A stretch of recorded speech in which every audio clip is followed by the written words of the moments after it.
cara gue, ini cara aku menyampaikan pesan, menyampaikan sesuatu, dan berbagi kepada kalian semua. Topik kali ini kita masih berbicara terkait dengan COVID-19 atau dikenal dengan virus corona. Namun kita lebih mengerucut kepada dampak atas terjadinya disharmonisasi kebijakan antara pemerintah pusat dan pemerintah daerah. Pada awalnya, lambannya pemerintah pusat, pemerintah menanggulangi penyebaran COVID-19 ini terkesan bahwa pemerintah menganggap COVID-19 atau virus corona ini tidak akan berdampak terhadap kelangsungan kehidupan masyarakat. Atas kelambanan pemerintah mengambil kebijakan untuk menanggulangi virus ini, sampai saat ini telah banyak atau ribuan masyarakat terjangkit virus corona ini. Setelah terjadinya atau menelan banyak korban masyarakat yang terjangkit atau positif virus corona, beberapa daerah di Indonesia atau kepala daerah justru mengambil kebijakan terlebih dahulu untuk menyikapi perkembangan penularan COVID-19 ini, yaitu kebijakan rata-rata atau beberapa kepala daerah melakukan lockdown atau karantina wilayah. Nah, setelah terjangkitnya banyak atau ribuan masyarakat dinyatakan positif virus corona, pada akhirnya pemerintah melalui presiden telah mengambil kebijakan. Kebijakan yang diambil dalam hal ini adalah kebijakan menerapkan pembatasan sosial berskala besar atau yang disingkat dengan PSBB. PSBB merupakan bukan hal yang baru, bukan barang baru di Indonesia. Namun PSBB pada dasarnya telah diatur di dalam Undang-Undang Nomor 6 Tahun 2018 tentang kekarantinaan kesehatan. Kebijakan tersebut dikeluarkan oleh pemerintah melalui presiden setelah dinyatakan bahwa telah terjadi kedaruratan kesehatan masyarakat melalui keputusan presiden nomor 11 tahun 2020. Menindaklanjuti kebijakan tersebut, pemerintah juga mengeluarkan peraturan pemerintah nomor 21 tahun 2020 yaitu tentang pelaksanaan pembatasan sosial berskala besar dalam rangka penanganan COVID-19. Nah, kebijakan ini terkait dengan kebijakan yang dikeluarkan oleh pemerintah yaitu PSBB tadi tentu sangat berbeda dengan karantina wilayah atau dikenal oleh masyarakat yaitu lockdown, di mana lockdown itu atau karantina wilayah itu pada dasarnya menutup akses keluar masuk wilayah yang terdampak dari kebijakan tersebut. Artinya bahwa setiap orang atau masyarakat tidak diperbolehkan untuk keluar masuk wilayah yang terdampak dari kebijakan karantina wilayah atau lockdown itu.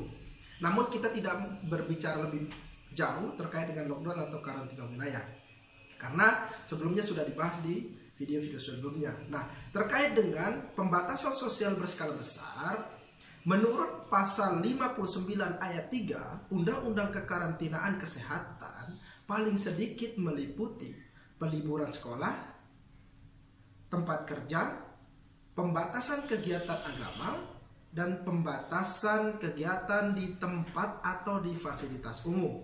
Nah, dari unsur PSBB ini atau pembatasan sosial berskala besar ini sangat berbeda dengan lockdown atau karantina wilayah.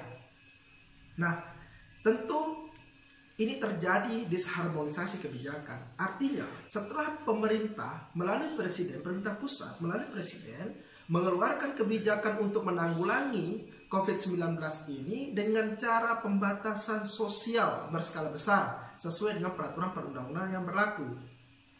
Tetapi hingga saat ini masih terdapat beberapa daerah mengeluarkan kebijakan yang tidak selaras dengan pemerintah pusat. Salah satunya yaitu menerapkan lockdown atau karantina wilayah, yang pada dasarnya itu bukan tanggung jawab dan wewenang daripada pemerintah daerah. Nah, ini terjadi disharmonisasi kebijakan antara pemerintah pusat dan pemerintah daerah melalui kepala daerah. Untuk mengetahui dampak yuridis daripada disharmonisasi kebijakan antar pemerintah daerah dan pusat ini, kita bisa analisa melalui Undang-Undang Nomor 23 Tahun 2014 tentang pemerintahan daerah. Di dalam undang-undang tersebut, pada dasarnya juga telah mengatur mengenai kewajiban kepala daerah. Khususnya terdapat di pasal 67. Pasal 67 Undang-Undang Pemerintahan Daerah mengatur bahwa kepala daerah berkewajiban menaati ketentuan peraturan perundang-undangan.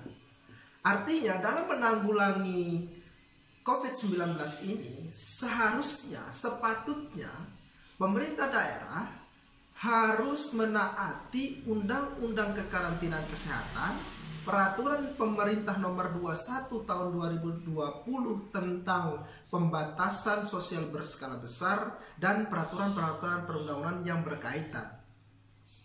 Artinya bahwa kebijakan pemerintah itu seharusnya bukan menerapkan lockdown atau karantina wilayah, karena kebijakan tersebut tidak sesuai dengan kewajiban kepala daerah, yaitu mentaati peraturan perundang-undangan.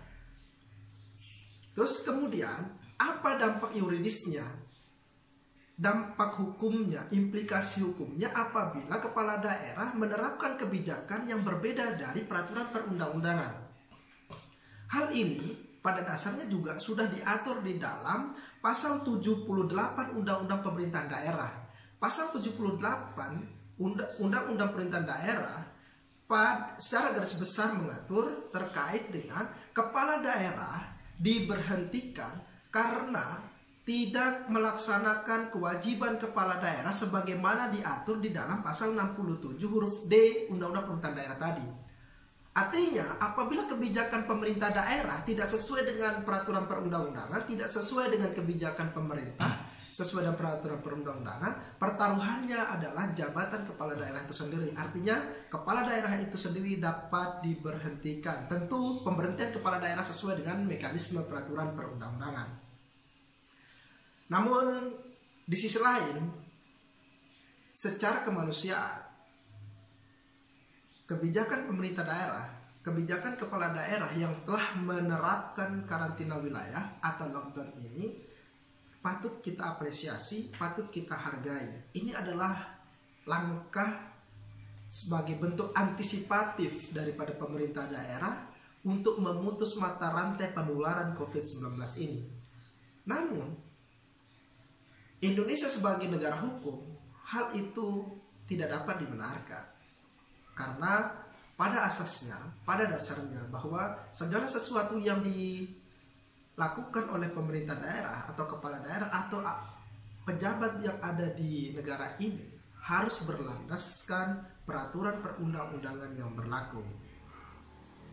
Di sisi lain pula, Dewan Perwakilan Rakyat Daerah selaku lembaga legislatif di tiap-tiap daerah harusnya berperan aktif dalam hal terjadinya disharmonisasi kebijakan ini dengan tugas wewenang yang sudah melekat pada lembaganya, yaitu melakukan pengawasan terhadap setiap kebijakan kepala daerah. Untuk mengantisipasi hal-hal yang seperti ini terjadi, yaitu terjadinya disharmonisasi kebijakan antara pemerintah pusat dan kepala daerah dalam rangka menanggulangi COVID-19. Oleh sebab itu, diharapkan untuk kedepannya atau setelah adanya kebijakan ini untuk menanggulangi COVID-19 ini, diharapkan adanya penanggulangan COVID-19 secara sistemik untuk memutus mata rantai penularan COVID-19 ini. Mungkin itu saja yang bisa saya sampaikan. Terima kasih telah menyimak. Selamat datang di video-video selanjutnya. Salam.